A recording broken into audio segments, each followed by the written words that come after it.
dizer dessa forma, tá?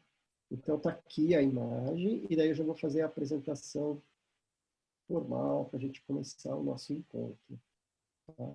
Opa! Que é isso aqui. Então, homenagem às mães que nos deixaram pela Covid. Aqui tem todos os dados, mas no WhatsApp, na newsletter de amanhã vai ter isso, e no Instagram e tudo mais. E a gente vai mandar pelo WhatsApp também. Tá? Então, hoje, cadê? Eu perdi você aqui, Ana. Ah, você está aqui. Tá? Um prazer de ter a minha querida amiga Ana hoje aqui com a gente, mais uma vez. Da outra vez que você era para participar, você estava no hospital, só deu um oi e falei, todo mundo, chama a Ana de novo. Então, cá está.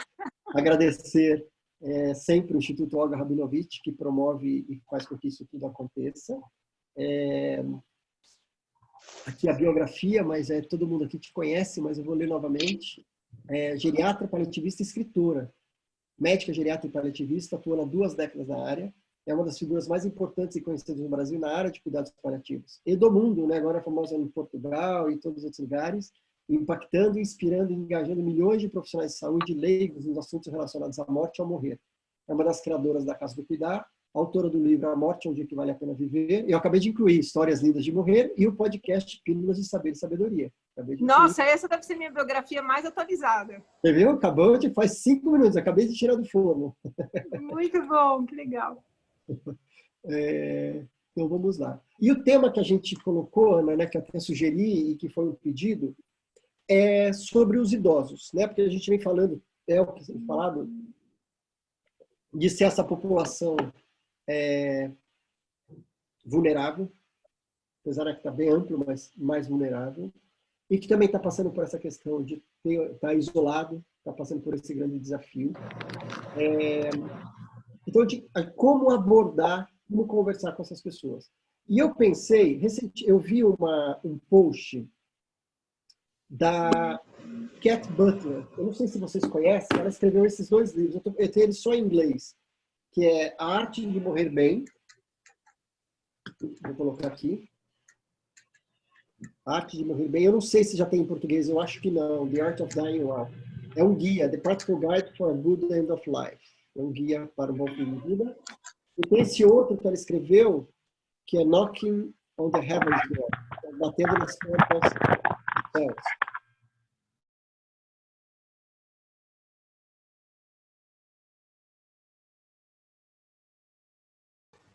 Tom, você está sem som. Tom, tá... Eu aqui falando. Fechou de novo. Quem está me fechando?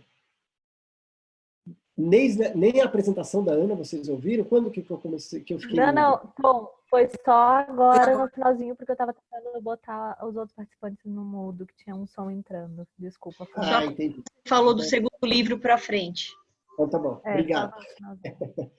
Então, aproveita e já coloca o pessoal no mudo. Coloca o quê? O resto Cuida dessa parte técnica, Tati, por favor. Tá, eu tô cuidando, mas aí eu errei, desculpa. Te botei no mudo, foi mal. Então, voltando. Então, ela escreveu esses livros. Ela é líder do movimento de Slow Medicine. Nos Estados Unidos, ela é bastante importante nesse movimento de Slow Medicine e também em cuidados paliativos. Né? A gente conheceu ela, né, no ano passado, lá no Anuel. Ela estava passando assim, num grupo, a gente conversando. Eu olhei e falei, quem é essa mulher? De repente, você que é Cat Butler! Ela falou, sou. Daí a gente começou a conversar. Tal. Daí, Ana, vem cá, quem está aqui? Daí a gente conversou com ela. Tal.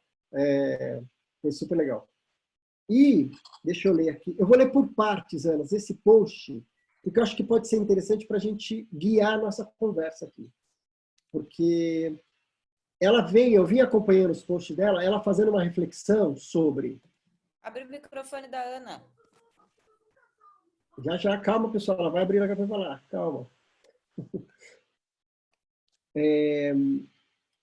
Que ela vem pensando como ela gostaria de ser cuidada, caso o Covid ela fosse infectada, fazendo as reflexões, como os idosos, as conversas. Então, ela chegou e fez esse post. Há muito tempo, eu venho pensando que eu tenho um horror de chegar num estado tão frágil da minha saúde e morrer desnecessariamente em uma UTI, causando sofrimento a mim e à minha família. E sofrimento moral, ela coloca sofrimento moral entre aspas, às enfermeiras que me atendem. Covid tornou muito real a possibilidade da morte iminente. Então eu pensei e decidi que eu opto por um teste, ela fala, um test drive de 2 semanas de UTI com intubação e ventilação. Aqui está o meu pensamento. Eu tenho 71 anos de idade. Todos os que morreram no meu condado, né, na minha região aqui, têm mais de 65 anos. Na melhor das hipóteses, 50% dos pacientes que ficam doentes sobrevivem à ventilação mecânica. Ela está falando sobre uma situação pontual lá, que eu não sei quanto exatamente são esses números para cá. Mas esperem, tem mais. As estatísticas de Nova York indicam que, embora as mortes sejam altas na minha faixa etária, menos de 2% envolveram aquelas com condições subjacentes ou comorbidades. Em outras palavras, a idade em si provavelmente não é uma condição subjacente. Portanto, eu tenho uma chance. E eu estaria disposta a sofrer a tortura da UTI por essa tentativa. Então, aqui está o meu plano. Se eu tiver uma COVID leve, então eu fico em casa com sintomas, né, leve nos sintomas semelhantes à da gripe. Eu eu aceito aconselhamento médico e telemedicina, eu descanso, eu tomo bastante líquido, zinco, vitamina C, todo normal para a gripe. Então, essa é a primeira decisão que ela toma. Eu vou parando um pouquinho, Ana, para daí também te ouvindo. Sobre esse raciocínio dela, o que te parece? Depois eu vou entrando dessa reflexão que ela vai trazendo. É uma reflexão perigosa para a gente discutir aqui? Faz sentido? Essa primeira orientação de uma COVID leve, essa é a orientação mesma? Já pensando principalmente nesse nosso público idoso, né? Porque aqui a gente tem muitos profissionais de saúde, mas também tem pessoas que talvez estejam nessa faixa, ou com os pais e avós. Tá. O que a princípio você acha disso? Eu penso que... Tá ligado o áudio aí? Sim, Tá. sim. Eu penso que é uma consideração bastante prática, só que na nossa realidade ela talvez seja impossível de ser aplicada, Tom. Porque a gente tem um contexto de respeitabilidade ao desejo do paciente bastante limitado. E nessa situação que nós estamos vivendo, do número de pacientes que estão internados, às vezes você tem UTIs que estão com 40, 50 pacientes internados, você não vai lembrar depois de 2 semanas quem está internado, que não quer ficar, para fazer extubação paliativa.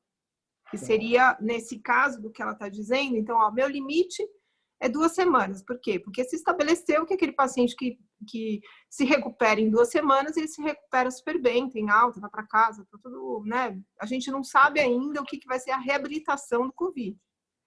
Então, vamos deixar claro que, assim, o que passou dentro da UTI terminou, mas o que ela ainda tem que passar, a gente não sabe ainda. Então, nessa condição, onde você pode estabelecer as suas diretivas e falar assim, olha, eu aceito essa intervenção porque eu só tenho... O meu único problema é ter 70 anos, então esse problema já se mostrou que não é um fator limitante absoluto. Então, eu aceito ficar 2 semanas, mais do que 2 semanas eu quero cuidados de conforto agressivos. Isso. Foi o que eu li do texto dela. Só que as coisas não são tão práticas assim. A decisão dela é muito sensata, é bem própria de uma pessoa que já falou sobre a morte, que já discutiu sobre isso. Quer dizer, você tem esse grau de maturidade para entender até onde a medicina consegue dar conta e depois é melhor cuidar de conforto, o que é limite para você de tolerância a esse sofrimento. Ela falou assim, eu aceito ficar na UTI sendo torturada lá, passando, né, por um perrengue, em prol de uma vida que eu possa ter de volta, né? Depois desse episódio. Então, na teoria, tá maravilhosa. É uma pessoa que está lúcida, orientada, ela reconhece as limitações do corpo dela, tem 70 anos, ela avaliou as estatísticas e tomou essa decisão com base em dados bastante concretos. Mas isso não é uma realidade aqui no nosso país. A primeira vulnerabilidade que nós vamos ter que enfrentar, Tom, que nós estamos enfrentando, é a vulnerabilidade do desrespeito ao idoso. Porque o fato de você ser mais velho, você já está vulnerável às pessoas tomarem decisão por você e invalidarem a sua decisão, a sua opinião, principalmente. Então, a gente está vendo um propósito da sociedade brasileira diminuindo o valor do idoso, humilhando o idoso, constituindo ele como o principal fator de risco que tem que ser eliminado da vista de todos. Então, se você vê um idoso na rua, é possível que ele seja agredido. Ninguém vai lá chegar perto dele e falar assim, por que o senhor está na rua? O senhor precisa de ajuda? Quer que eu vou na farmácia para o senhor? Porque as pessoas falam assim, os filhos cuidam. Não cuidavam até agora, muitas vezes. Então, as pessoas não viraram santos filhos a partir de agora, e agora eles estão super preocupados com o velhinho em casa, porque possivelmente existiam muitos idosos em casa, literalmente abandonados pelas famílias, que agora se tornou uma coisa que dá ibope você falar que você está preocupado com seu pai que está em casa. Só que antes ele estava em casa também, você nunca se preocupou, né? Então, aqui no Brasil, a gente lida com a vulnerabilidade do desrespeito, em primeiro lugar. Depois você vai lidar com a vulnerabilidade das suas doenças crônicas que não estão adequadamente controladas pelas dificuldades de acesso ao tratamento, ou às vezes de acesso à compreensão da importância do tratamento. Porque um paciente com câncer, ele facilmente entende que ele tem que fazer quimioterapia, mas o paciente diabético, ele não aceita a ideia de tomar insulina, ou o cara que tem pressão alta acha que não precisa tomar todo dia o remédio. Então, todos esses contextos relacionados a uma falta de compreensão da importância do tratamento da doença crônica, agora aflora como um espaço também de vulnerabilidade. Então, quando a gente está olhando para as pessoas que estão na UTI hoje em dia, a gente sabe que não são somente os idosos, mas aqueles que são idosos, que estão internados, ele ainda passa por uma diversidade complementar, que é o isolamento. As pessoas estão dizendo que a gente está em isolamento social. É estupidez. Vocês não sabem o que é isolamento. Não sei quantas pessoas estão ouvindo a gente aí. Vocês não sabem o que é isolamento até você ficar internado num convidado. Ou você tá numa UTI. Aí sim você vai experimentar o que é isolamento social. Porque agora a gente está em distanciamento social. Porque você não está isolado, você está se comunicando, você está aqui, a gente está fazendo 100 e tantas visitas domiciliares aí, aqui e em outros países. Está todo mundo em casa. E a gente está se conectando, a gente pode conversar, a gente pode mudar o horizonte de percepção de todas as pessoas com as quais a gente se conecta. Eu estou falando coisas aqui que possam estar fazendo sentido para as pessoas. Elas vão desligar daqui a um tempo a tela, vão sair do sarau e falar assim, nossa, eu não tinha pensado nisso. E elas mudam a perspectiva delas. Mas as pessoas mais velhas, elas estão sendo muitas vezes desrespeitadas, elas estão recebendo uma consciência sobre autocuidado que talvez elas não tivessem antes dessa história. O que está bonito? Eu estou fazendo acompanhamento domiciliar e fazendo teleconsulta com os meus pacientes idosos. No primeiro momento, todo mundo falou assim, doutora Ana, fica tranquila, nós vamos fazer tudo certinho, vai dar tudo certo. E aí monitorando as famílias e os pacientes.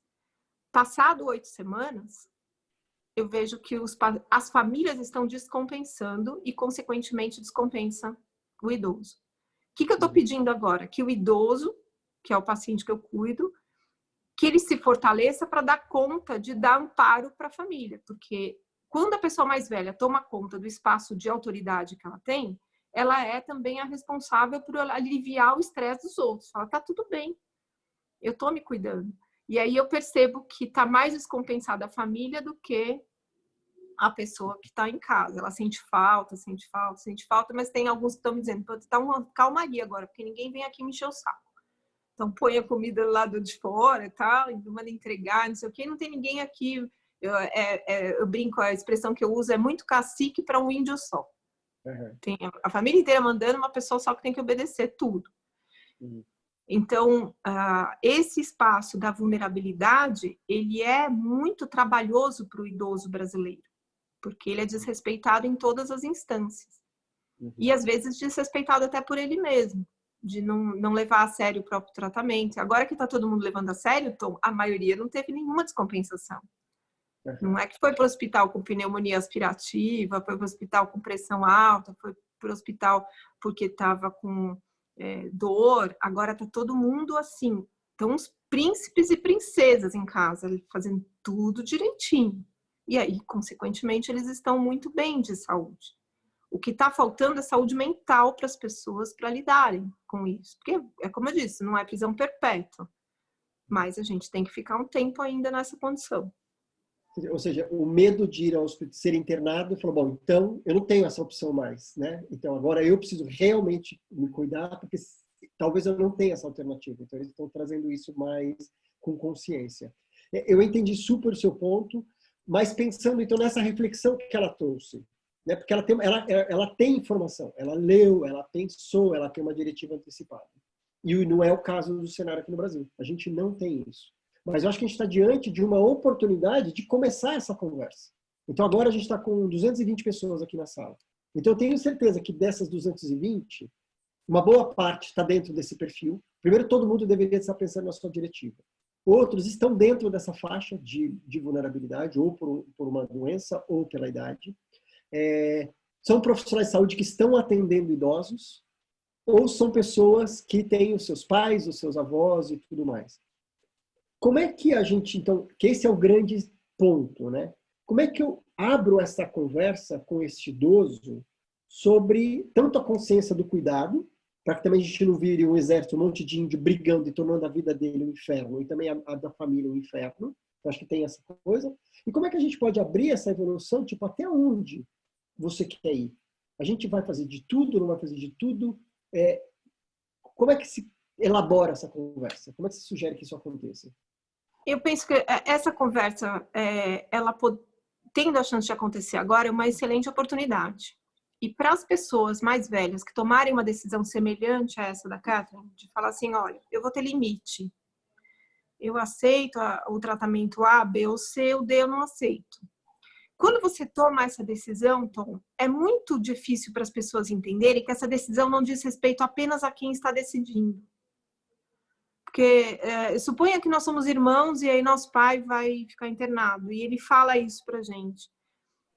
Você pode estar muito alinhado com a vontade dele, mas eu posso não estar. Uhum. E aí eu vou brigar com você, vou brigar com ele, vou brigar com os médicos, porque na minha opinião tem que ser feito tudo, porque se tiver uma chance dele ficar bom, for uma chance em 1000, eu não quero perder meu pai, e aí eu vou falar pra você que você tá louco, eu vou dizer pra ele que ele tá louco, vou chegar pro médico e vou te processar se você não fizer tudo. Então, quando o nosso pai decidir fazer isso, ele tem que lembrar que a filha dele é mais frágil para aceitar. E ele tem que trabalhar isso, porque não é só eu tomar a minha decisão. Eu preciso de pessoas da minha família que levem a sério a minha decisão e me ajudem a viver aquilo que eu dou conta de viver. Então, as diretivas antecipadas não é só você pensar no assunto. Pensei.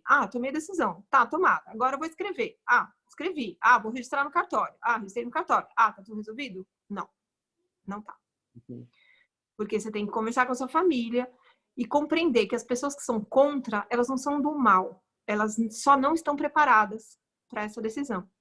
E aí você vai ter que ter paciência com o seu filho, com a sua filha, que não dá conta dessa decisão, para ajudá-lo a permitir esse respeito em relação à sua decisão. Então, assim, a Catherine foi maravilhosa, mas eu tinha curiosidade de perguntar para ela assim, seus filhos acham o quê disso? Uhum. Né? Quando der 2 semanas, alguém tem lá a coragem de bater na porta da UTI, chamar o médico e falar assim, estupa minha mãe, porque para ela deu. Uhum. E aí ele vai ter que convencer o médico disso, e aí lá ela vai ter a diretiva, o cara pode até achar que pode fazer isso.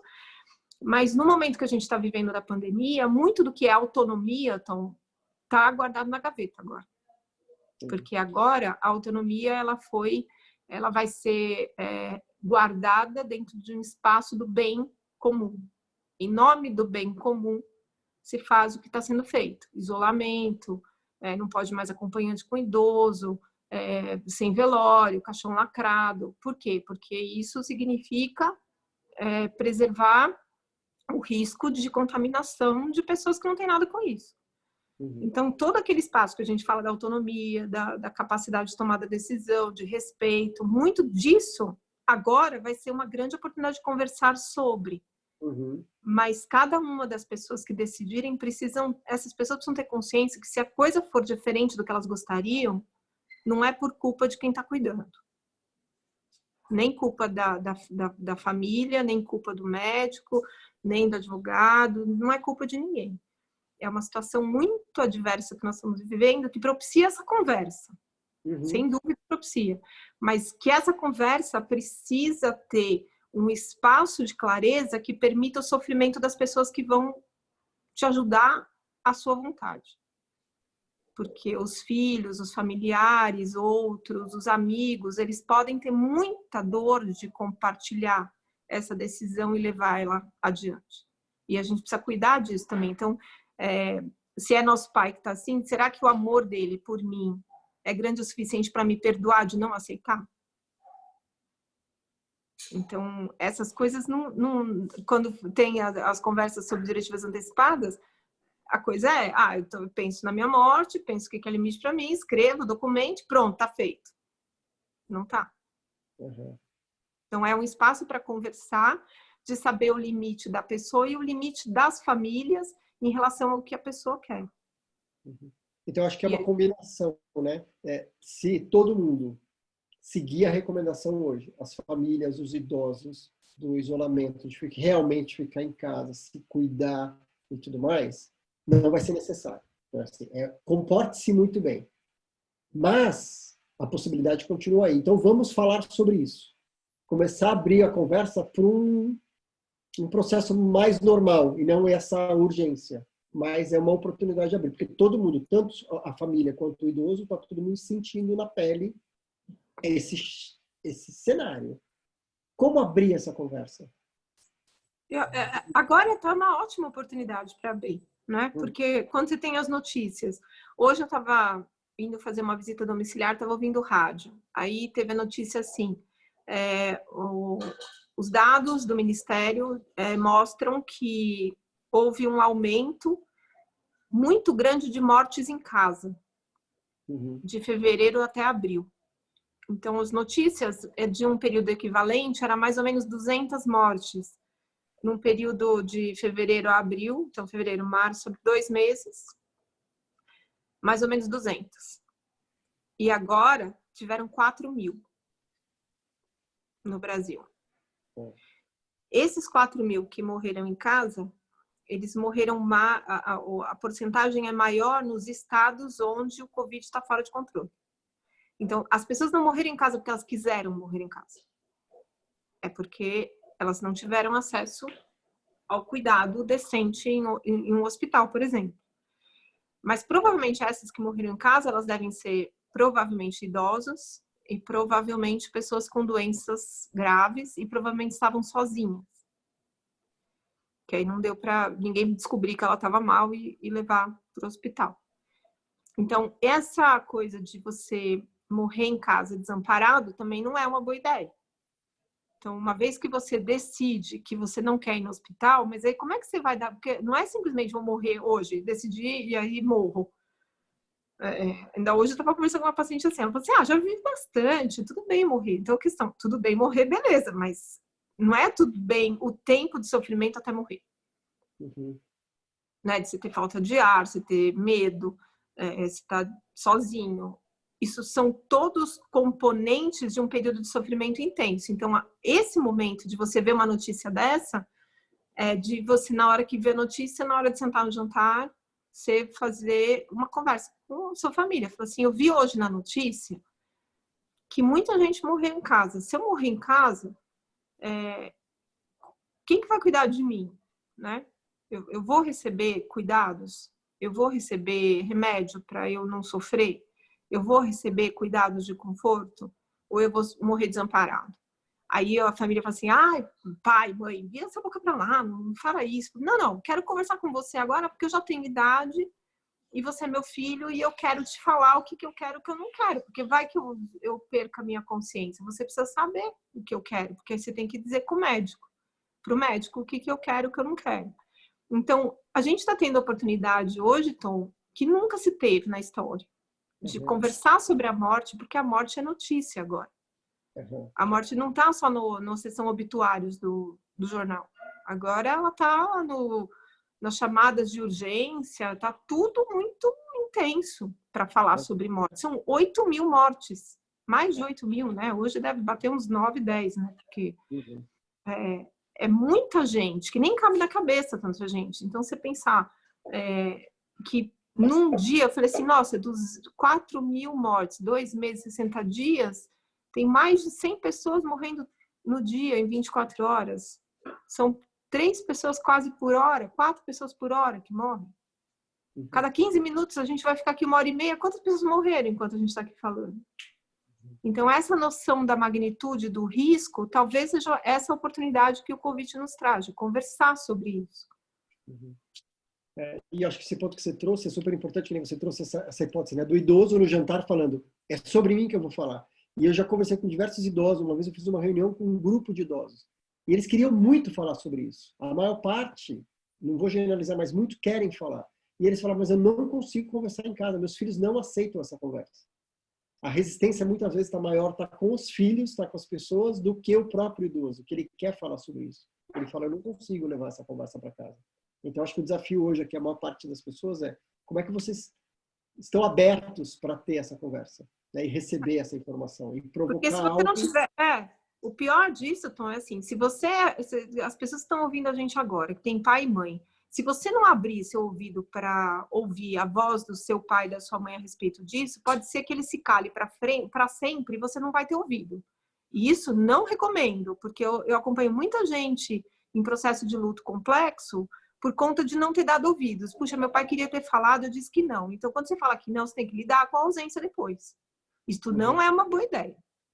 É uma péssima ideia. Eu já vou avisando quem está ouvindo aí. Porque você lidar com o que você não quis ouvir é muito mais difícil do que você lidar com uma coisa que foi difícil ouvir. Então, porque enquanto seu pai e sua mãe estão vivos, eles podem dizer sim ou não para um monte de coisa. Se você não ouvir, você vai fazer mal para eles. Você vai achar que está salvando a vida deles e você estava destruindo a biografia deles. Aí, se acontece o contrário, né? Tem uma pergunta que surgiu aqui, mas quando os idosos não querem falar? Então, você vai insistir. Você fala assim, não, é importante para mim. Já pensou se você tem... Olha quantas pessoas que estão morrendo agora. Já pensou se você tem um treco aí? O que eu vou dizer para o médico? O que você quer ou o que você não quer? Você quer tudo? Tá bom, beleza. Vamos fazer tudo. O que é o tudo para você? O que é dignidade? Eu quero saber o que é dignidade. Porque eu sou seu filho, sou sua filha e eu preciso ser fazer isso com zelo para você. Então me diz o que você quer ou o que você não quer. Não, vai meio na marra também. Igual o idoso vai ter que fazer isso na marra com os filhos. É importante ter clareza disso. Falar assim, olha, eu quero falar sobre isso, me respeitem. Ana, deixa eu perguntar 2 coisas mais técnicas. Qual o impacto? Porque a gente fala-se muito, né, sobre, por exemplo, não quero ressuscitação, ser ressuscitado. Né? Se eu tiver uma parada cardíaca na minha situação, se eu for ressuscitado, eu não quero ser ressuscitado. Respeitem isso, que é uma coisa muito forte, por exemplo, com os idosos. Isso acontece, os idosos, daí a gente sabe que no processo de ressuscitação muitas vezes pode quebrar a costela da pessoa, é muito sofrido e pode causar dano cerebral. Mas fala um pouco sobre isso. Por que se fala tanto assim? Tem uma coisa de não ressuscitação de forma alguma. Isso é certo ou errado? Explora um pouquinho isso. Acho que é interessante as pessoas saberem. Porque às vezes é fácil falar, não quero, mas por que não? Essa coisa da ressuscitação, assim, a gente tem nas séries americanas de médicos, né? Que tem médico na história, que é ER, o House, mas... Grey's Anatomy. Grey's Anatomy. Quando você reanima uma pessoa, tem até uma publicação internacional falando disso. Que o índice de sucesso da ressuscitação nessas séries é muito alto. E isso não é real. Então, não é real. A chance de você ter uma reversão de uma parada cardíaca sem sequelas é um milagre. Então a chance disso dar certo, se der certo, é porque você está no hospital, monitorado ali, na UTI, aí as pessoas veem que você está parando, elas tomam consciência rapidamente disso, então você fica rapidamente assistido e aí não tem uma falta de fluxo cerebral de sangue e oxigênio suficientes para dar uma lesão grave. Mas a questão toda não é... Quando você tem uma parada, por exemplo, por causa de uma arritmia, e você está na UTI, a chance de você voltar e ficar bem é uma chance boa, porque é só cardíaco o problema. A questão é, quando você tem uma arritmia porque você está com insuficiência renal, insuficiência hepática, você está com sepsemia, você está com drogas vasoativas em doses, assim, impossíveis de imaginar de tão altas, e aí você tem uma parada cardíaca, não é que você tem uma parada cardíaca, você morreu. E aí vão tentar reanimar, vão ficar 40 minutos fazendo massagem e colocando oxigênio e não vão conseguir resgatar você porque você não está tendo uma parada cardíaca, você está tendo a sua morte. Então, existem parâmetros claros que mostram para a gente que tem determinadas situações onde a reanimação não tem sucesso e se ela tiver sucesso de manter a pessoa viva, ela vai manter a pessoa viva já com uma morte social, não uma morte cerebral, porque morte cerebral você desliga os aparelhos e faz a doação, que é morte. Agora, quando você tem um comprometimento grave da função cerebral, aí você pode ter um paciente crônico, sem nenhum contato com o mundo. Se você perguntar se alguém quer viver assim, eu acho difícil ter alguém que diga sim. Se alguém disser que sim, é porque diz respeito a um conteúdo de sentido para a sua fé, para a sua crença. Ele fala, eu tenho que passar pela minha vida, Deus, né, a história que está disponível para mim e tudo mais. Mas se você perguntar para qualquer pessoa, se você fosse ficar 20 anos de cama, sem contato com ninguém, com um tubo na barriga, com um buraco na garganta, com feridas no corpo, e sua família sofrendo, sem ter contato com você, a resposta é sim ou não. Mesmo que a gente colocasse naquele fone assim do Silvio Santos, você quer sim ou não? Quer tocar uma bicicleta velha? Você vai dizer não faz sentido. Mas aí quando está acontecendo, ninguém pensa no que faz sentido ou não. Aí vai e reanima. Então, a chance de uma reanimação numa condição de gravidade, de complexidade muito grande, sem assistência imediata, a chance disso dar errado é imensa. Mesmo as pessoas falam, reanimem. A reanimação não é um milagre. O milagre é você conseguir retornar de uma reanimação. É muito raro, é uma porcentagem muito baixa das pessoas que conseguem. E aí, quando elas conseguem, elas ainda correm o risco de terem sequelas graves depois. E para o idoso, o impacto dele estar numa UTI, a cada dia que ele passa mais na UTI, é muito sério também, né? Independente do Covid, independente disso, a cada tempo, dependendo do idoso, da qualidade de vida dele, isso impacta muito na volta, quando ele volta de uma UTI. Sim, porque quando você vai para a UTI, você tem uma perda muito grande de funcionalidade, que a gente chama. Então, se eu for para a UTI, eu vou ficar 14 dias na UTI, eu tenho 51 anos, eu vou perder massa muscular, eu vou ter problemas de função dos meus órgãos, embora estejam todos bons, eu não tenho doença crônica nem nada. Se eu ficar 15 dias na UTI, eu volto, e não volto ótima, pronta para outra, como as pessoas pensam, entendeu? Você tem um desgaste do teu organismo muito grande num estresse como esse que da UTI. É um estresse muito, muito intenso. Então, se você coloca um idoso nessa condição, é possível que 14 dias de UTI dê muitos meses para se recuperar. Então, essa perda funcional, ela não é algo apropriado para os momentos em que a gente está vivendo agora. Porque já não é apropriado normalmente. Agora, então, porque assim, você vai para o quarto e tudo, você ainda vai ter que fazer fisioterapia, você provavelmente vai ter que fazer fono, você vai ter que reestabelecer a sua organização dentro de casa para você poder voltar. Você não vai ter força para andar sozinho, você não vai ter força para tomar banho sozinho. Então, o idoso, ele tem menos reserva, Tom. A gente fala de envelhecimento, não fala só da aparência, a gente fala das reservas que a pessoa tem para poder dar conta de adversidades. E as reservas, quando a gente fica mais velho, a gente envelhece às custas de perda de reserva funcional.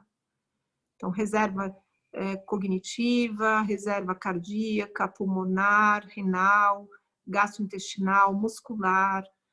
Todo o seu desempenho para situações onde você passa do limite do basal, a sua capacidade de superar isso, à medida que você fica mais velho, é uma capacidade cada vez mais reduzida, ou mais trabalhosa, vamos dizer assim. Não é impossível você se recuperar, mas dá muito mais trabalho. Entendi. E daqui a pouco a gente vai abrir para as perguntas, mas eu queria que você falasse um pouquinho sobre a importância de cuidados paliativos nesse momento. Apesar de ser um grupo ainda muito pequeno de profissionais que trabalham com cuidados paliativos, atuando, mas qual é a importância de cuidados paliativos nesse momento nos hospitais? Eu falo, acho que o cuidado paliativo, Tom, nunca foi tão necessário no mundo. Tem muitas publicações mostrando isso. De repente, se deram conta de que era algo que todo mundo deveria saber e não sabe. Então, esse cuidado paliativo, ele vai ajudar as pessoas a lidarem com o sofrimento físico ao longo de todo esse processo. E a gente, dentro do cuidado paliativo, teve que se reinventar nesse tempo de Covid. Porque eu tive que adaptar meu conhecimento sobre comunicação, por exemplo, adaptada para essa via tecnológica. Então, ontem, e essa coisa das diretivas também, nesse momento crítico, essa comunicação ela é mais delicada ainda. Porque ontem, essa madrugada mesmo aconteceu uma coisa dessa. Um paciente meu que já estava trabalhando com a família, a questão, né, de respeito aos limites daquele corpo, tem uma série de doenças, é um senhor que tem um quadro de demência leve, caminhando para moderada, tem doença cardíaca, tem doença renal, fez 2 cirurgias recentemente. Então, todo o processo dele diz respeito a uma pessoa muito frágil. Mais ainda, apesar da demência leve, tem um conteúdo de consciência presente muito claro do que ele está sofrendo agora. E aí a gente estabeleceu os limites. Aí, ontem ele fez febre. Ele teve febre. E aí, eles tentaram falar comigo, eu estava numa visita domiciliar, eu não consegui responder imediatamente. A gente tinha já conversado sobre essa questão da febre. Se ele tivesse febre, era para medicar com antitérmico e aguardar. Eles só entrariam em algo mais complexo se ele tivesse falta de ar. Mas ele teve febre e estava com duas pessoas da família Covid positivo. E aí, eles não deram conta. Eles levaram para o hospital. Tinha diretivas, estava claro, estava tudo orientado, mas assim, ai, doutora Ana, a gente não aguentou, a gente ficou com medo. A gente levou para o hospital. Aí chegou no hospital, ele foi avaliado, fez os exames. Quando foi meia-noite, quase 1h da manhã, a filha me liga. Doutora Ana, deu positivo o Covid do meu pai. E agora? Então, esse agora, eu tive que falar no telefone. Eu não estava 1h da manhã lá na frente dela. Eu falei assim, você tá sozinha aí? Tô, doutora. Eu falei, então vai para um lugarzinho, senta e faz de conta que eu tô aí na sua frente, de mão dada com você. Eu vou te dizer uma coisa muito difícil de falar, mas eu preciso te falar. Aí ela começou a chorar, aí ela acalmou. Aí eu falei, é muito sério isso. É muito mais digno que seu pai esteja em casa. Você dá conta? Aí ela falou, doutora Ana, se a gente precisar, a senhora vai ver? Eu falei, vou. Aí ela disse, então eu dou conta. Qual a resposta dela? Ela tá dizendo assim, eu só dou conta se alguém estiver junto comigo. Não é uma coisa assim, o que você escolhe? Você não pode ser um médico, Tom, que vai perguntar assim, tipo, você tá no McDonald's e fala assim, você quer com batata frita ou nuggets? E se vira. Não pode. Você tem que... A coisa de você oferecer a diretiva antecipada tem que ter a família que dá conta, mas a família só dá conta se tiver um médico que dê conta junto. Porque não adianta nada você falar quero, não quero, depois o médico da UTI fala assim, então se vira, vai para casa. Você faz o quê depois? Então, nesse contexto é mais trabalhoso ainda. Então, você precisa dar orientação, você precisa se reinventar. Então, paliativista de 2 décadas, você botou no meu currículo aí. Eu nunca falei isso por telefone. E não é uma coisa que você, assim, tem manual, como que você vai dar uma notícia por telefone. Não tem. A gente tem que conversar agora, tem que reinventar o cuidado paliativo dentro da realidade que a gente tem nesse momento. Mas assim, a minha capacidade de entender o sofrimento do outro vem desse recurso do cuidado paliativo. Que talvez as pessoas que não têm acesso não saibam disso. O quanto que a família sofre para dizer sim ou não. Quanto o paciente fala sim ou não. Quanto que muitas vezes ele fala não e a família não dá conta e leva para o hospital. E não fez por mal, não tem que ligar para ele dar uma bronca. A gente não tinha combinado que não ia? Não, entende? Esse conteúdo do paliativo, de você compreender que existem sofrimentos que só acontecem na hora que acontece. Não é a hora que fala sobre o sofrimento, é a hora que está sofrendo. Então, é um processo de reinserção nesse mundo do paliativo de um outro lugar agora. E vou dizer para você, não é fácil. Mesmo para quem sabe. Eu acho que tem uma coisa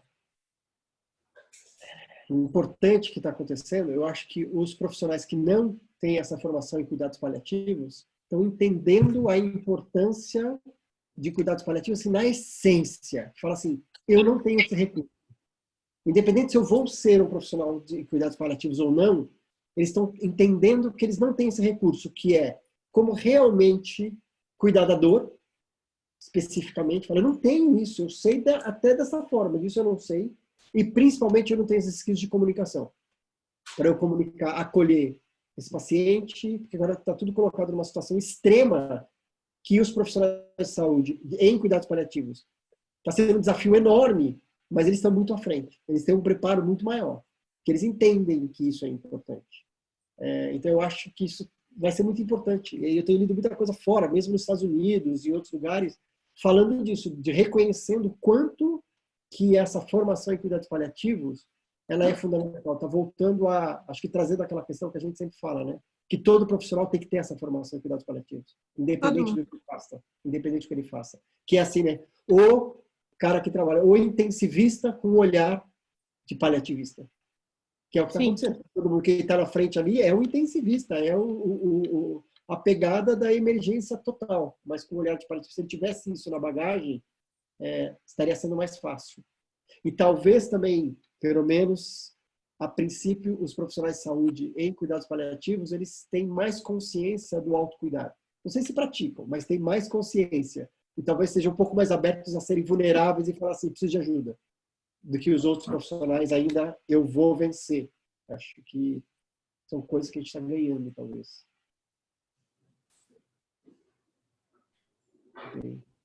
Eu acho que a gente pode começar a abrir para perguntas.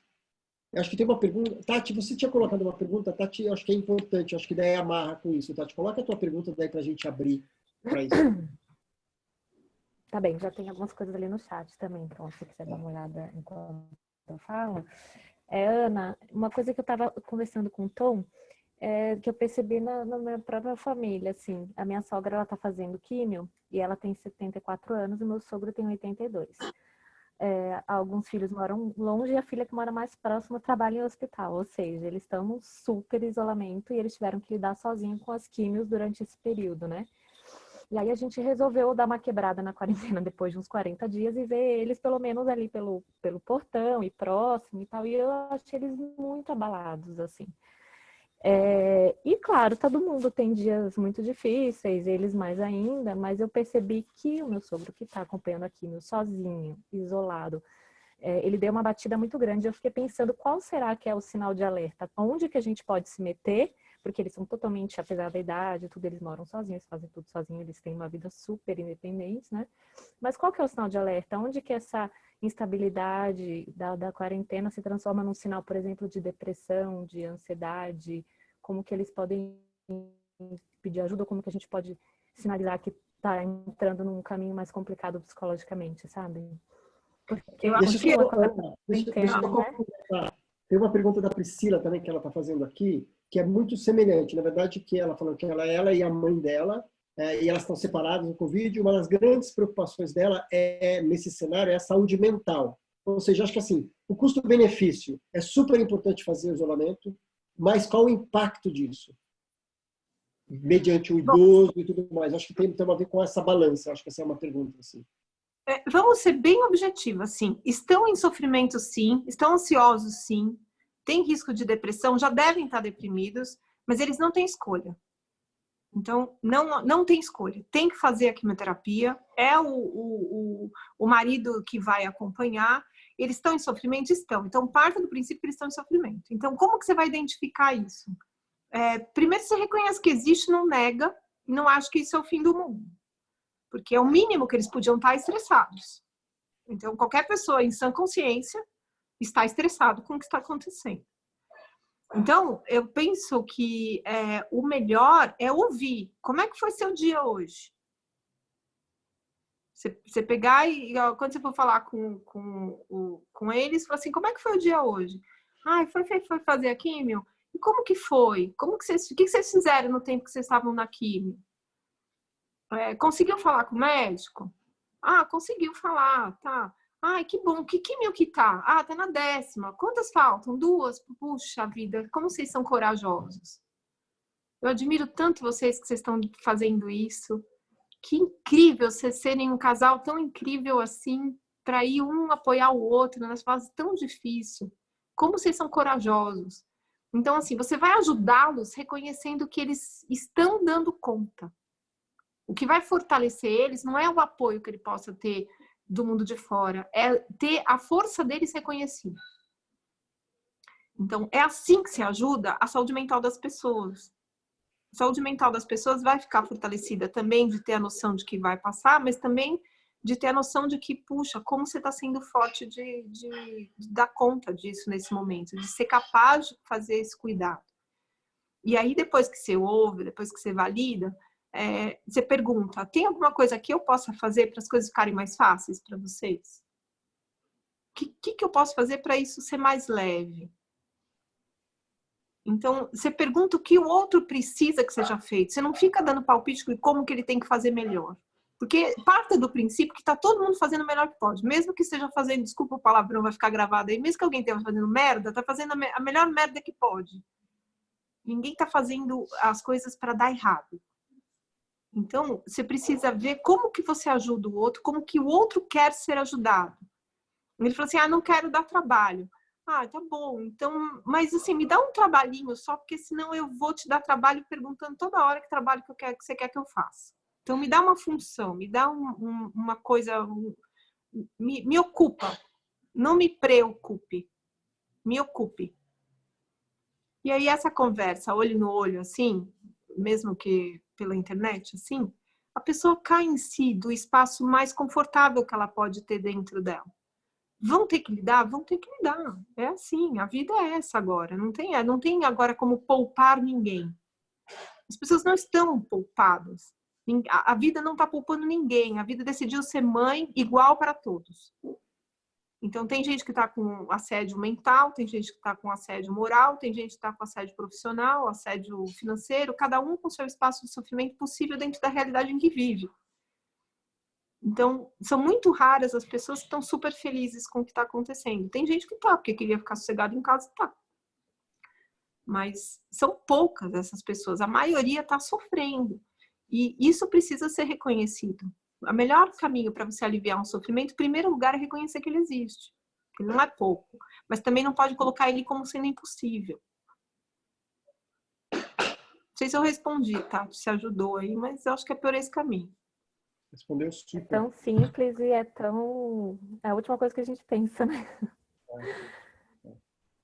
Porque também a gente sempre fica no modo muito prático, a gente está no modo do fazer, né? Sempre a gente está, é o que a gente está acostumado, é uma cultura do fazer, a gente tem que estar fazendo algo. E neste caso é um fazer mais no sentido do não fazer, que é o ser, simplesmente um ser curioso, que pergunta. De perguntar para ele assim, nossa, que história de amor incrível que você viveu com essa mulher que faz agora você ser um cuidador tão surreal, assim, né? Que incrível. Qual a qualidade que você precisa ter para ser tão amada? Você pergunta isso para sua sogra. Você fala assim, que qualidade que você tem para você ser tão amada, para você ter um marido incrível desse, que nesse perrengue todo vai com você na quimioterapia. É verdade. Entendeu? Você vai colocar os dois num outro lugar da história deles. Não é os coitadinhos, ai, coitado, tá fazendo quimio, ai, coitado, tá sozinho, ai, coitado. Ai, coitado é um cara desamparado do reconhecimento dos outros. Porque os outros olham e ficam com pena. Ele não merece pena, o cara é muito foda. Isso vai para a resposta para a Priscila também, né? A questão da sua mãe, né, Priscila? Que é exatamente a mesma questão, né? A sua mãe, como você pode ouvi-la e fazer as perguntas de empoderamento mesmo, né? Para essa pessoa, usando a palavra da moda, quase desgastada, mas é isso. Como eu empodero essa pessoa que está passando por esse desafio, né? Muito bem. Vamos abrir para as perguntas. Acho que fica melhor se a gente fizer as perguntas no chat, porque tem muita gente, daí eu não vou saber quem está fazendo, vai ficar uma confusão. Então, por favor, podem colocar a pergunta aqui que eu vou ler para a Ana. Já tem ali. A diretivas antecipadas precisa ser registrada em cartório?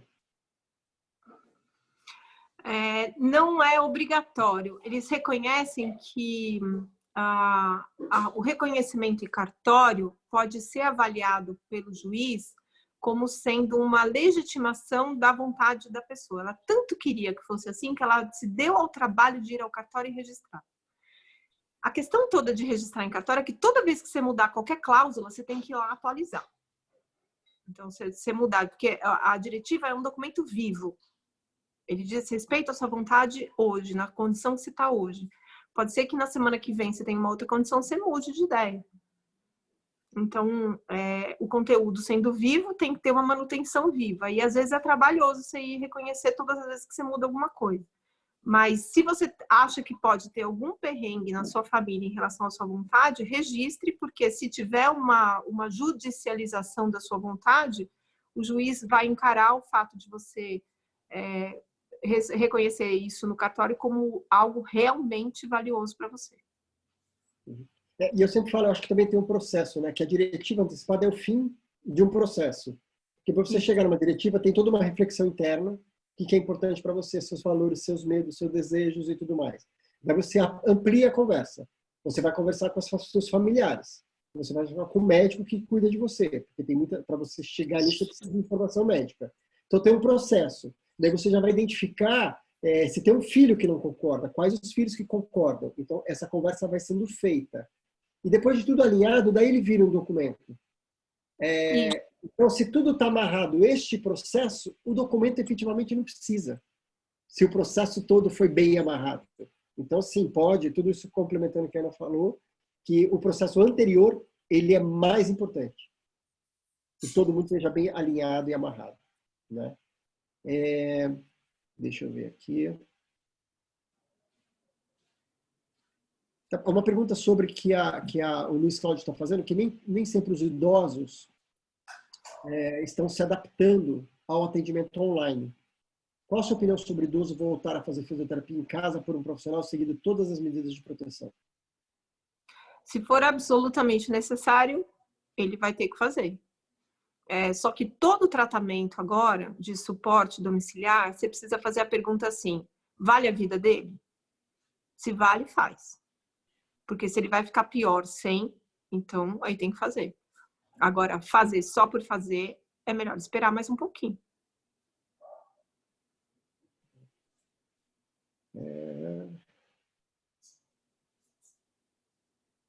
Meus sogros estão isolados no apartamento deles desde o dia 16. A suspeita dela, de 78 anos, ter o início de Alzheimer. Não toma nenhuma medicação de uso contínuo. Ele, 79, faz o uso de medicação para diabetes. Precisamos fazer algo a respeito de cuidados médicos com eles ou, no momento, só mantemos essa rotina de levar os remédios para eles? Sim, só mantém a rotina de levar os remédios para eles. Alzheimer e Covid. Eu conheço médicos que dizem ser totalmente contra o TI e intubação nesses casos. Embora nos paliativos sempre individualizaremos. Poderia me dizer como posso ajudar esses médicos na universidade, no hospital universitário? Como eu disse, Tom, a percepção de autonomia, de sentido, de proporcionalidade de intervenção é algo que está muito, de novo, mais uma coisa que está vulnerável nesse tempo. Então, não dá para ninguém ter certeza de nada. Todo médico que fala sempre faço isso, nunca faço isso, já está desatualizado. Então, tem condições de demência leve que o paciente vai para a UTI e ele volta a ser o que ele era antes e segue a vida na demência dele. Demência avançada não fazia sentido nem sem Covid, quanto mais com. Então, essa questão assim, tem Alzheimer, não vai para a UTI, é uma coisa linear, muito arco-reflexo, assim, sem passar pelo córtex de pensamento. Então, não é todos os pacientes do mundo com doença de Alzheimer que não vão se beneficiar de uma intervenção na UTI. Às vezes, eles se beneficiam. Ele vai para a UTI, faz a intervenção, cuida, tem aquela pneumonia que trata, resolve, depois ele sai e volta para a condição dele. Como eu disse, a pessoa pode ter doença de Alzheimer leve, ela pode viver 10, 15 anos e pode ser um tempo muito valioso para a família. O paciente no início da doença de Alzheimer, ele tem percepção. Na fase moderada, ele tem percepção às vezes. Quando ele não tem percepção, o valor da vida dele diz respeito à vida dele naquela família. É a biografia dele.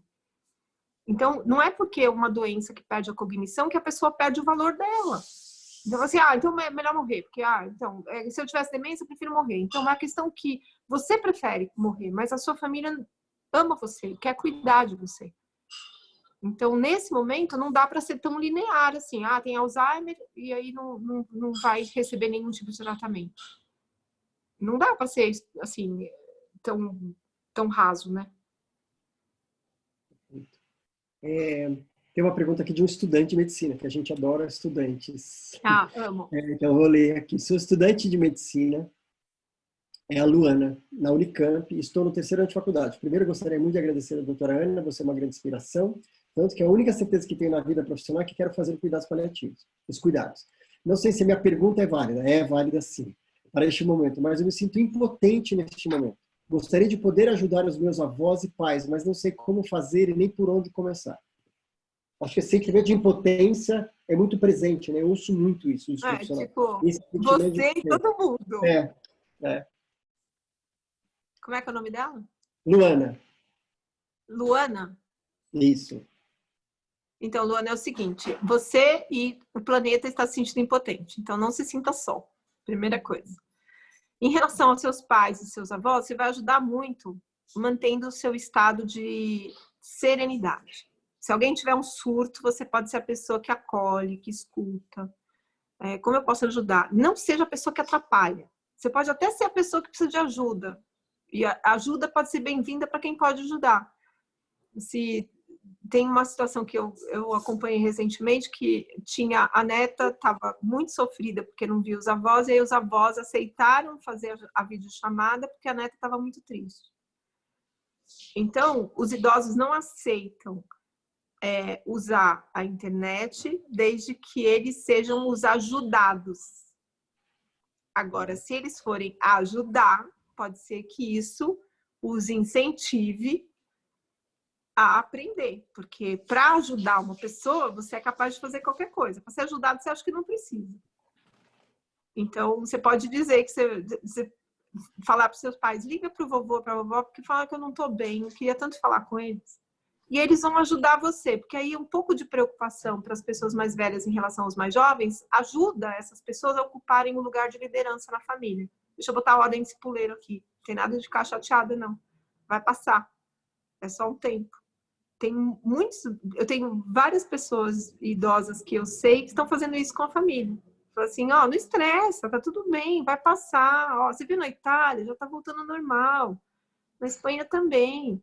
A gente vai continuar respeitando isso e daqui a pouco a gente está se abraçando. Então, o espaço de quem precisa de ajuda, sendo da família, dos descendentes, pode fazer com que esses idosos ocupem o espaço de pai e mãe. Olha que legal. Eu quero ler um negócio rapidinho, Ana, que você me inspirou. Quem sou eu?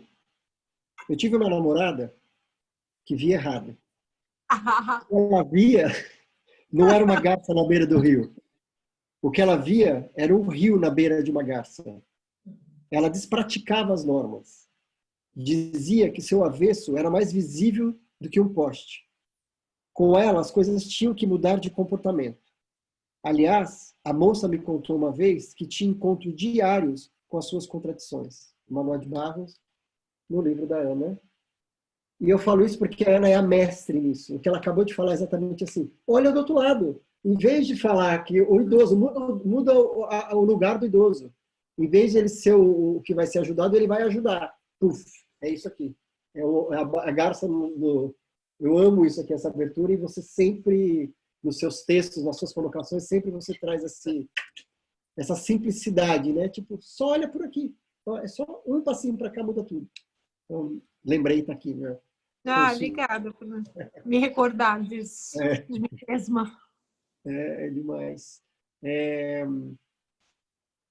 Deixa eu ver aqui, deixa eu ver como está de tempo. Não, estamos aqui. Ana, meu pai tem 76 anos, tem diabetes e só esteve internado uma vez durante toda a vida. Nesse período que estamos ainda mais próximos, por conta da quarentena, conversamos muito sobre cuidados paliativos. Ele está lendo o seu livro e gostando muito. Obrigado por tanto. Você é a luz desse mundo. Um grande abraço. Era só um elogio, não era uma pergunta. Só não, né? Não era só um elogio. Mas, não é só um elogio. Deixa eu ver aqui. Tem um outro depoimento que é legal, né? Fiquei sem minha funcionária e minha mãe disse, eu posso te ajudar, deixa eu cozinhar para você. É importante também, né, elas estarem reconquistando uma função, um espaço. Isso. Dá a função. Se você dá a função, você dá a ocupação, tira a preocupação. Guarde essa regra. Entendeu? Se você ocupa, a pessoa não se preocupa. Como você acha no SUS esse encaminhamento para diretrizes antecipadas? Para quando o paciente sair do hospital, a equipe que acompanhará em casa, às vezes tem uma abordagem diferente, manda o paciente de volta para o hospital. Acho que é um pouco Então, que você não falou. é só no SUS que acontece isso, cara. Cai na real que é em todas as vias, né? A privada, a médio privada, né? Que tem os planos de saúde meia boca, os top de linha e o SUS, tá todo mundo igual, porque tá todo mundo na mesma página de imaturidade. Então, quando você tem, e depende das pessoas, não depende da instituição, não é SUS, não é Einstein, não é Sírio, não é Santa Paula, não é 9 de Julho, não é Rede, não existe uma instituição que comanda o modo de agir dos seres que trabalham lá, exceto na parte técnica. Quando tem protocolo técnico, todo mundo faz igual. Mas o jeito de fazer é muito individual. E a imaturidade é que rege a sua incapacidade de respeitar o outro. Então, você vai ter no SUS muitos lugares que respeitam, por exemplo, no HC, a unidade de cuidados paliativos, ela foi ampliada para receber pacientes de Covid que não são candidatos para ir para a UTI. Então, foi super valorizado, e é SUS. Provavelmente os pacientes lá estão recebendo um nível de atendimento assustadoramente mais incrível do que num hospital de ponta. Então, depende da consciência e maturidade das equipes que lidam com o processo. Não é institucional a gravidade. Está cheio de unidade básica de saúde que está entrando em contato com o cuidado paliativo e consegue conduzir um final de vida dentro da casa do paciente de extrema dignidade. Ai, mas coitado, o paciente não foi, não teve acesso, assim, coitado se ele tivesse acesso e não fosse respeitado na vontade dele. Então, toma muito cuidado para fazer assertivas sobre a instituição pública ou privada. Como eu disse, o que depende é da qualidade de maturidade e conhecimento dos profissionais que estão em contato com esses doentes. Então, pode ser que seja a SUS seja muito melhor do que você ir para um hospital particular. Depende de quem vai te atender. Tem algumas perguntas aqui que eu vou resumir em uma, perguntando muito, falando sobre a situação assim, dos idosos, com todas as notícias de vai para a UTI, você corre risco, que esse bombardeio de informações e desse excesso de preocupações tem abalado muito eles. Qual seria Então, é bom que fique. Vou ser bem claro agora, assim, a apologia do medo é medo. A gente trabalha melhor, com respeito, a partir do medo. Infelizmente, é essa a realidade ocidental. Então, assim, eles estão sendo sobrecarregados? Estão e vão continuar sendo, porque é sério o processo. Não é brincadeira, não minimize isso. Então, é a apologia do medo da morte, porque é em cima do medo da morte que a gente vai conseguir convencer esse povo de que ficar em casa é a bênção, é o céu, é o espaço mais seguro que existe. A coisa mais incrível para lutar contra a pandemia é ficar em casa. A vida está sendo tão generosa com a gente, está sendo mãe, de fato, bondosa, porque ela não está colocando a gente, só vai viver quem tiver acesso à quimioterapia que custa $40 mil no mês, o resto tudo vai morrer. Não, vai viver todo mundo que ficar em casa. Então, essa condição de, estão sendo sobrecarregados, né? Eu sinto muito, a vida é assim agora. É sobrecarga de informação grave, e é sério, e não é brincadeira, e não dá para poupar. Vai continuar assim, e eu acho que ainda vai continuar algum tempo, porque aqui no Brasil o pessoal é meio leso da cabeça e a gente não respeita. Os hospitais privados que estavam reduzindo o índice de internação agora teve um pico de novo, porque o povo ficou folgado, né? Então, não era exagero, não sei o que, estava ficando vazio, não sei o que. E aí, agora encheu. Então, o vírus não está nem aí para sua opinião, se vale ou não vale a pena o isolamento. O vírus não está nem um pouco preocupado com essa questão, porque ele está só se divertindo muito e espalhando. Quanto mais vocês quebrarem o isolamento social, melhor para o vírus, pior para todas as pessoas que estão envolvidas com esse risco. E o número que está aumentando agora, estava vendo umas estatísticas, agora realmente está chegando no limite de todos os hospitais, ou seja, além de morrer, pode ser que você realmente não seja cuidado, talvez não tenha lugar no hospital. Nas próximas semanas está indo para esse lugar, de talvez não ter espaço, não ser cuidado. Então, realmente é muito sério. Acho que tem uma pergunta sobre Covid e instituições de longa permanência. Como é que está a situação aqui no Brasil? Eu tenho visto fora, muito grave. Você sabe de aqui como é que está isso? A gente não tem notícias, né, Tom? Então, não tem uma formulação clara a respeito da importância desses cuidados dentro da casa de repouso. As casas de repouso melhor equipadas e mais responsáveis, elas estão conseguindo manter o isolamento e ficando bem, mas aquelas que não têm essa possibilidade, às vezes não é nem má vontade, mas é uma instituição pública de longa permanência, é um campo de concentração. É morte maciça. Eu sei que em Manaus a coisa está muito feia, né? Instituições de longa permanência, que eu acompanhei alguns casos à distância, e é desesperador. Eu acho que também ainda tem umas perguntas aqui sobre esse assunto, né? Os idosos estressados em casa, e você vê que tipo, é isso, é do medo. O que eu posso fazer? Sejam criativos. É isso, né? Como é que eu posso ajudar? Seja criativo. Então, desde a conversa, tá bom, então vamos reunir, vó, todos os seus amigos, a gente vai fazer por WhatsApp um bingo, noite de bingo. Então, vai para o simples também. Vamos fazer aula de costura. Vó, me ensina uma receita. Vamos jogar bingo. Vó, me faça isso. Mãe, me faça aquilo. Agora, não é nada muito técnico. É só criatividade para o básico, para o simples. Se ocupem. E eu acho que é uma chance de conexão. Vó, me ajuda a bordar? Vó, bota o botão no meio a calça. Faz não sei o quê. Comecem a ser criativos na simplicidade. Eu estou vendo que tem uma ansiedade assim, Ana, me dá fórmula secreta. Não tem. Fique em casa e sejam criativos na simplicidade. Para de atrapalhar. Ou você vê se é alguém que precisa de ajuda, ou você ajuda. Não atrapalhe. Não tenha chilique. Não tem espaço para chilique. Entendeu? Não faz drama. Porque se você faz drama, você tira a serenidade das pessoas que estão à sua volta. E ninguém tem que arrumar algum jeito de você se acalmar que não seja você. Perfeito. Deixa eu ver aqui.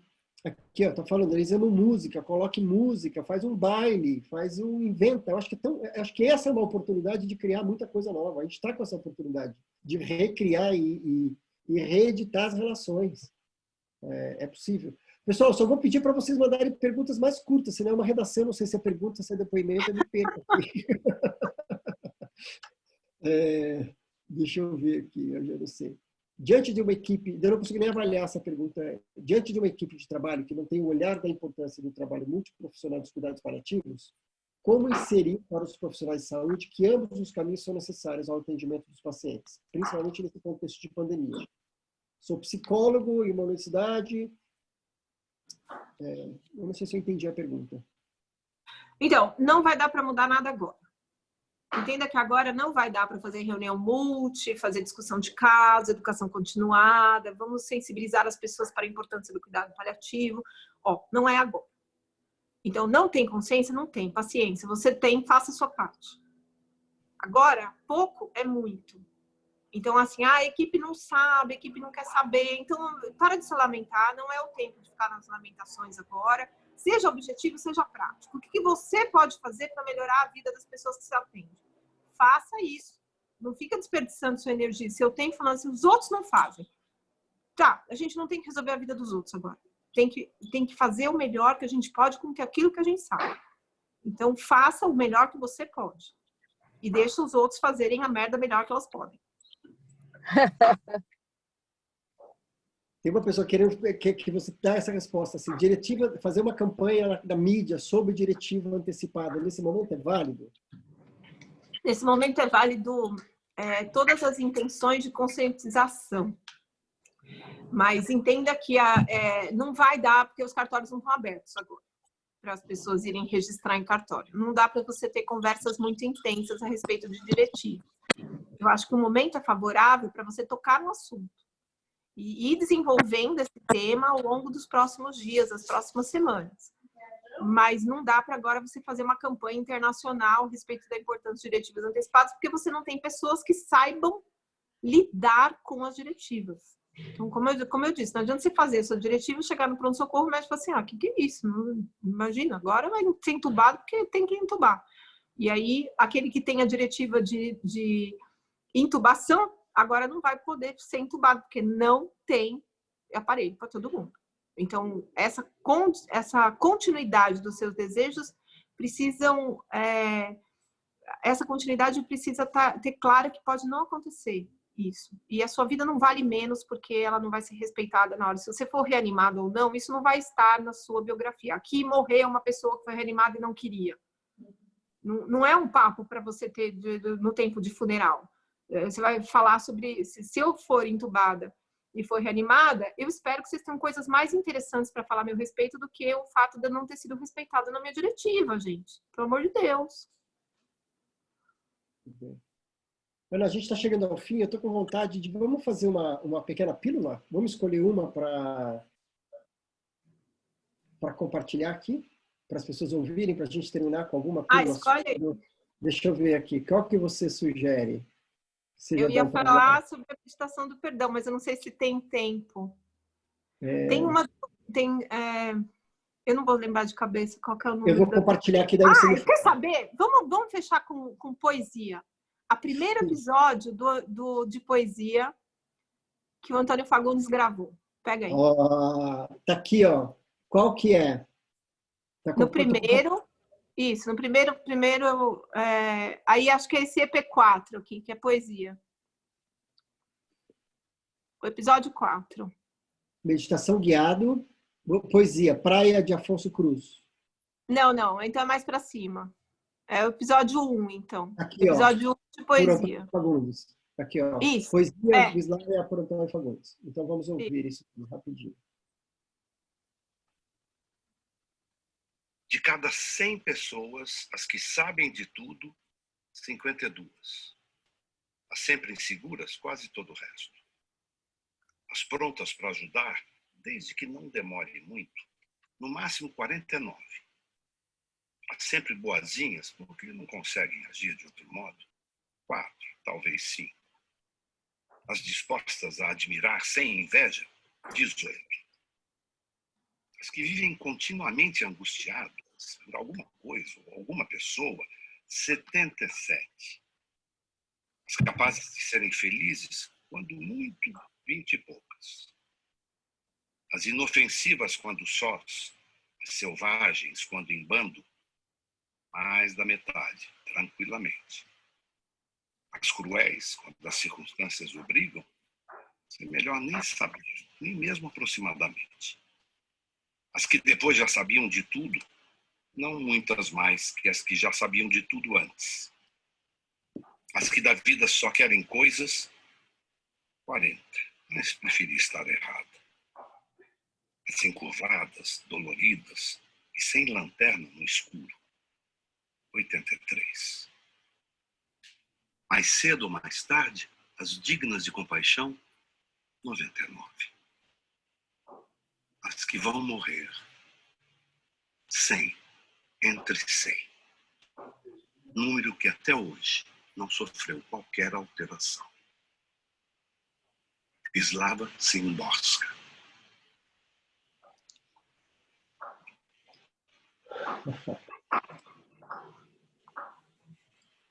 Uau!